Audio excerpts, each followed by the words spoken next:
आज घेवर बनवणार आहे। घेवर कसा बनवायचा ते सांगते। हे बघा, हा चम्मच आहे, ह्या चमच्याने 2 ते 3 चम्मच 3-4 चम्मच तूप टाकायचं। बघा, एवढं तूप टाकलेलं आहे आणि ह्याच्यामध्ये हे बर्फ टाकायचं असा।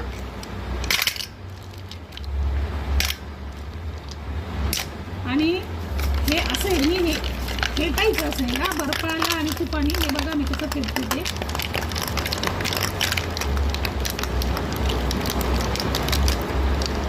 आणि तूप असं झालं, तूप असं झालेलं आहे बघा। आता याच्यामध्ये मी मैदा टाकते आणि थोडंसं बेसन। ते दाखवते किती मैदा आणि किती बेसन आहे ते। हा बर्फ आता मी काढते। या बर्फाचं काम संपलेलं आहे। हे 1 वाटी, अशा करून मी 2 वाट्या मैदा टाकलेला आहे। आता याच्यामध्ये मी 3 चम्मच बेसन टाकते। या चम्मचने मी 3 चम्मच बेसन टाकते। हे बेसन बघा, हे बेसन पाव किलो मैद्यामध्ये हे 3 चम्मच बेसन। बस आता हे कसं मिक्स करायचं हे सांगते।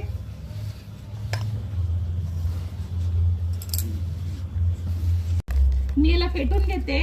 फेटते वेळेस फक्त एकसारखंच फेटायचं, असं किंवा असं, फक्त एकसारखंच फेटून घ्यायचं याला। हे पूर्ण एकजीव झाल्याच्या नंतर ह्याच्यामध्ये पाणी टाकते वेळेस गार पाणी टाकायचं फ्रीज मधलं आणि ह्याला गाळून घ्यायचं। फेटून झाल्याने कमीत कमी 10 ते 15 मिनिटं फेटायचं व्यवस्थित। बघा 15 मिनिटं झालेलं आहे फेटून। हे बघा पातळ किती आहे ते। ह्या पोझिशन मध्ये एवढंच पातळ घ्यायचं आहे बघा। आणि आता याला मी चाळणीनं गाळून दाखवते। हे मी चाळणीमध्ये टाकते आणि हे गाळून घेते।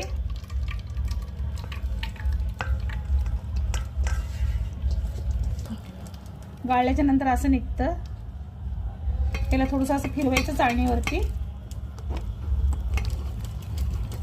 पाव किलो पिठामध्ये एवढं बॅटर झालेलं आहे।